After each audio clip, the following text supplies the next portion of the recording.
And so our focus specifically is on race, especially in this context for this 2 weeks, is because this is where we're seeing all the disproportionate or lack of support, right? This is where we're seeing the result of us having issues with certain kids because they aren't learning and don't have the types of opportunities that other kids have just because of on the outside what they see. But then we see if we pull off some of those layers or we just spin that perspective over just a little bit, it is the kids, you know, who have any type of not normal ideal, right? Yeah. Let's keep going. Okay. So directly out of my students' work, directly out of their work. Diversity is a problem I will have to face when I start teaching. Problem. So what does that say when they become their own, they're a classroom teacher and they have kids of color in their classroom?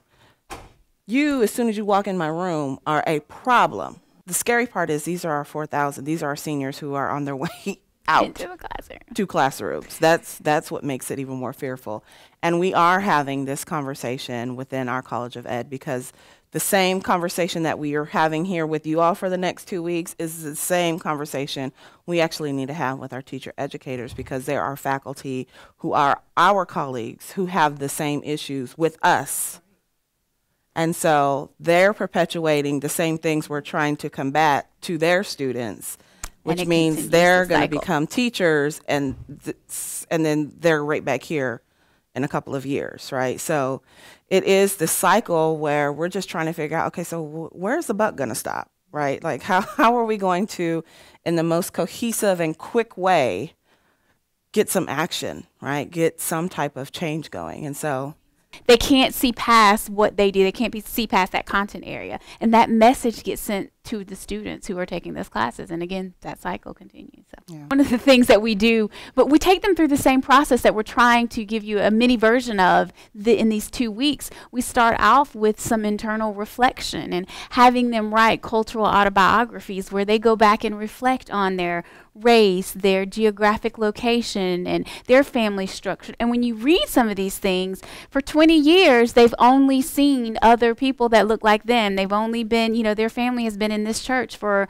150 years.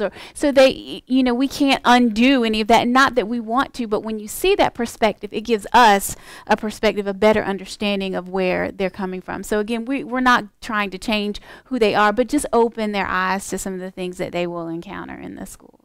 When I first started at UNC Charlotte, and UNC Charlotte, by the way, I don't know if you know, but touts itself as the urban research institute in North Carolina. So we prepared the most teachers to go into urban settings of any other university in the state. And when I first started there in our program, students come in their very first semester, the students that, some of the students that Dr. Glass teaches, and they are required to go into an urban school. And they were so proud of that when they, you know, that we require all of our students to go into an urban school. And I thought, well, that's really good.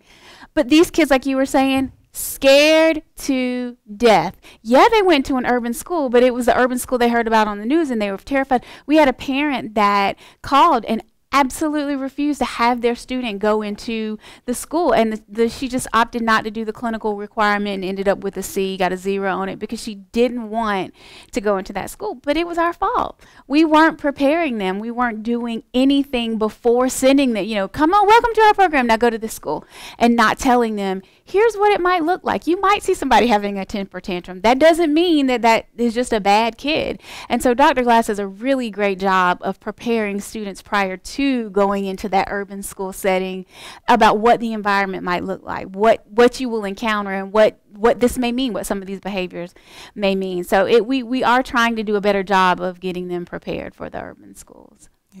So we have an activity for you to do. Of course, I have to bring out an activity. So we are going to make some necklaces. I want you to grab a bag. There's one bag per pair in there. And so if you will take the bag out, if there's one string for each person. You'll need a string for your necklace. If you were in my first grade or kindergarten class, I would have brought some tape so that you could tape one end of your string to the desk. Why is that? Yes, because they pick it up. Look at my necklace.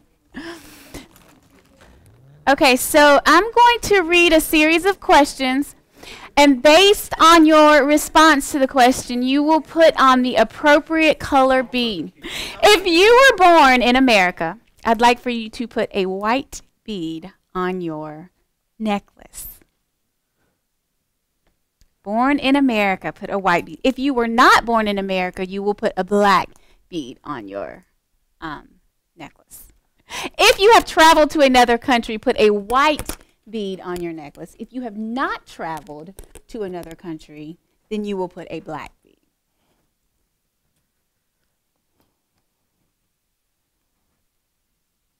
Ready for the next? Y'all are quick. Okay, next question.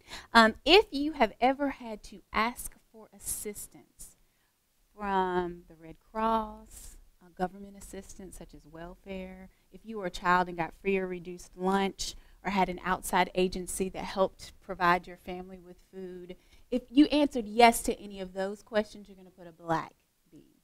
If you've never had to deal with any of those situations, never had to get any government assistance for anything, you get a white bead. I know, right? That would include us all. I thought a couple of beads are there. I know. About 5, 6 beads. Okay.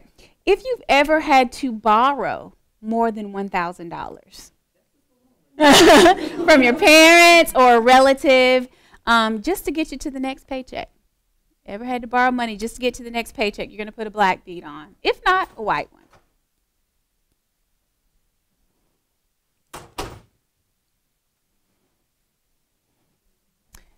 If you have ever had to rely on public transportation because you had to as your only means of transportation, you get a black bead. If you've never had to use public transportation because you had to, not the Lynx train because you're going to the football game like I do, but if you had to, that's the only way you could get to your destination, then you get a black. If not, you get a white. One bead or the other based on what she's saying. If you've ever had your electricity, water, cable, anything disconnected because you did not have the money to pay for it or your family didn't. This goes from birth up through now. If you have had electricity, gas, anything turned off, black. If not, a white bead.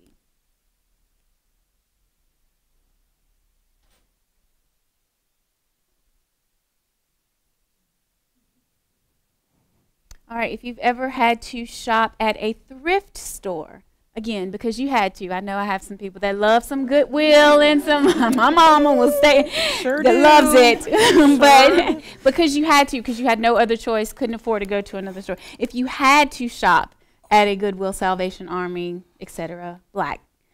If not, a white. If you own your own home, you get a white bead. If you do not, you get a black bead. If neither of your parents graduated from college, you get a black bead. If not, white.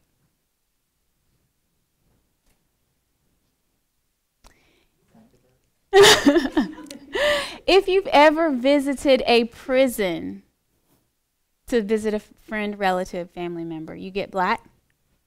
If not, white. If you have a friend or family member that would be considered gay or lesbian, you're going to get a black bead. If not, white. Friend or family member that is gay or lesbian, you would get or transgender. Or transgender, I'm sorry, yes. LGBTQ and transitioning. Yes. Yes, we have a whole category. And finally, if you are Christian, you put a white bead. If you are not, black.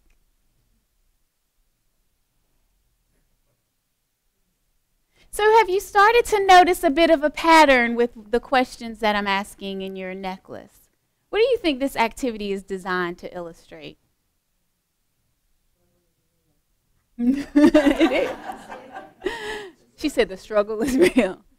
So some of the questions that I asked, and I didn't go through all of them, they're more about family structure, if you live in a single parent home, those kinds of things. What I wanted to do was to create a visual reminder for you about some of the experiences that your students have every day and how those experiences might differ from your own. So if I were to ask your students those same questions, imagine what their necklaces would look like.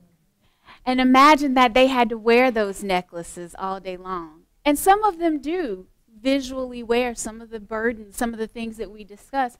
And I want you just to consider this. I was going to have you do it. We're going to do it early in the morning, have you wear it all day. So just as a visual reminder to you about how you may differ from some of the students in your classroom. And this is what we do when we're talking about this with our students. It's not that, again, we want them to make them feel bad because they're white, middle-class female, and totally different from their students, but just that they recognize these differences and acknowledge them and know that it's okay to acknowledge them, that you don't have to ignore the fact that you're different, that you have differences, but that the students can be that expert. We're going to talk about a little bit later on what researchers refer to as funds of knowledge. So we need to recognize those street smarts that some kids bring to the classroom that can teach you things that you may never know and have experiences that are very valuable but aren't recognized within the structure of a classroom setting. The same as the ones with black. So I always, when I do this, it's just a color. I just pick a different color. So I usually do green, UNC Charlotte, but it doesn't matter just as long as it's different from white.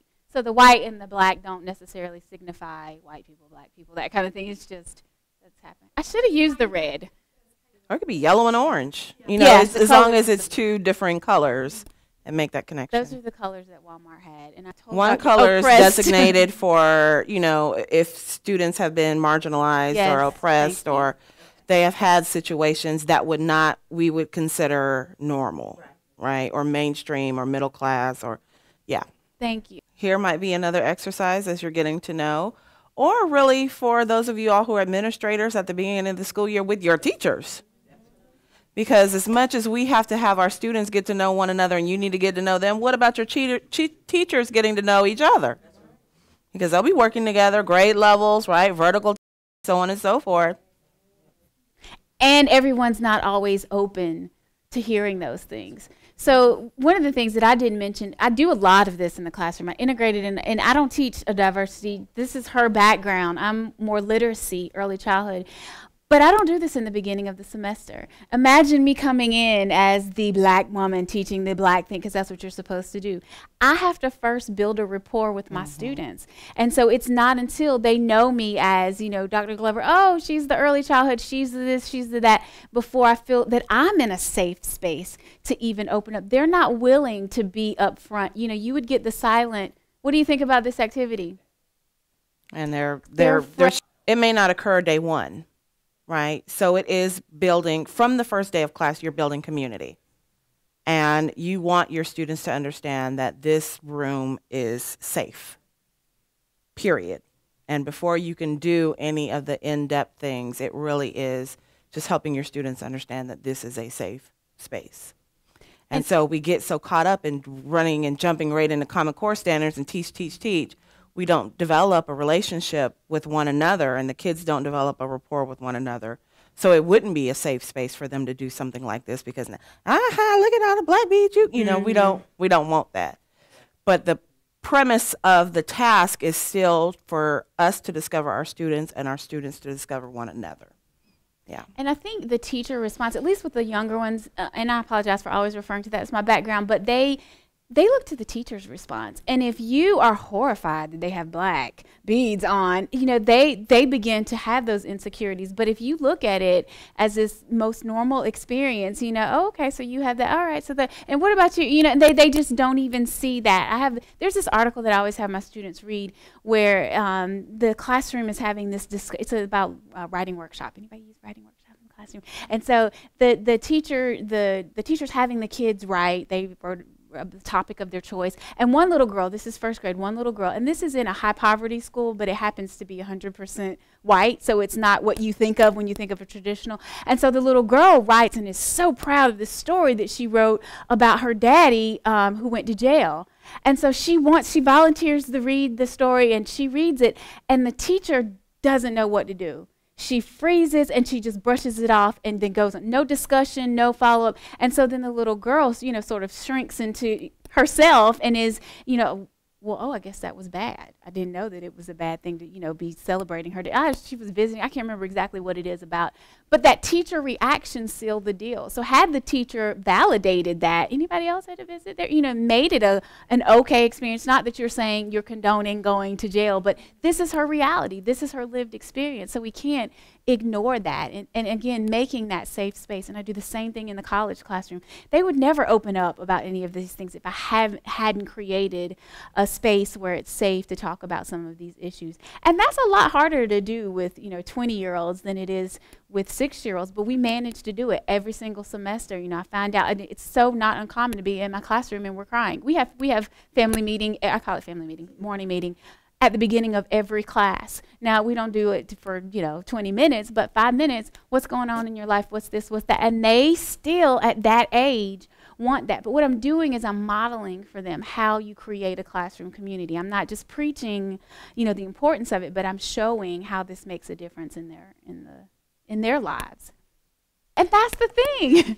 It is. Yeah. It all goes back to building those relationships. But it makes such a difference if people just take the time to build those relationships. And sometimes we just get caught up in teaching and got to go and got to do this and I've got to do this report and got to turn in this IEP and this and that and go and go and go. And at the end of the day, have we spent any time with our kids, right? It's just like any other relationship. You neglect it, it will wither, right? And so our kids are the same way. They are the same way. And we have to invest in them if we're expecting any type of return, which requires some risk, right? Excuse me. Yeah.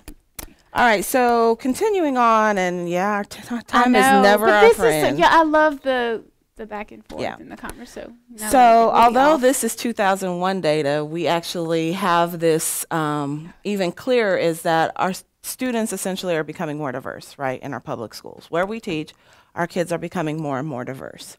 And then what we also know is that our teaching population is essentially remaining the same, right? White women who really, I think about middle class monolinguistic. Is there a problem with that? Absolutely not.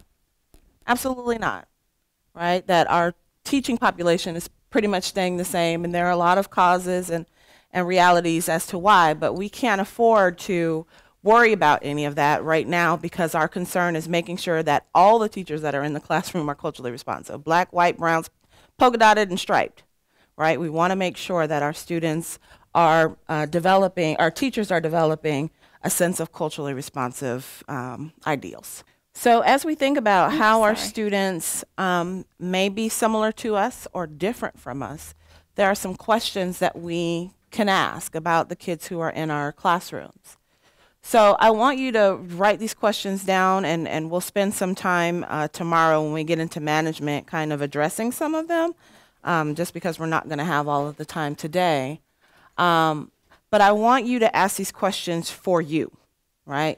So how do you perceive your students from diverse backgrounds, right? How do you perceive them? It's accurate, yeah. If we look at thinking about your son, if you look at historically black colleges and universities, they still are producing the largest amount of teachers of color. But where are most HBCUs? In the South, right? And so, well, they travel across the country and, you know, diversify other places in terms of the teaching population. But, you know, most HBCUs are fairly small anyway. So it's just making a dent in how our population of teachers is changing or not.